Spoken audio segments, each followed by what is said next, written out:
পড়শি দেশে অস্থির পরিস্থিতির মধ্যে রানাঘাট পুলিশ জেলার পক্ষ থেকে ভারত বাংলাদেশ আন্তর্জাতিক সীমান্ত এলাকায় লাগাতার অভিযান চালানো হচ্ছে অনুপ্রবেশকারী এবং মানব পাচার চক্রের বিরুদ্ধে।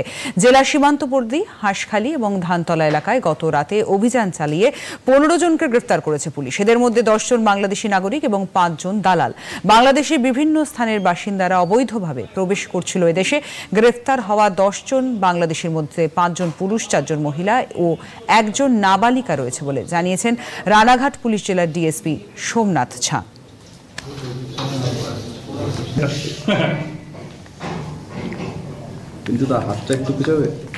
হাঁসখালী এবং ধানতলা থানা জয়েন্ট রেড করে, তো দিন ধরেই চলে এবং দিন রাত ধরে আমরা বিভিন্ন ইনপুট নিয়ে সেগুলোকে রেড করা হয়। সেই রেডে টোটাল 15 জনকে অ্যারেস্ট করা হয়েছে।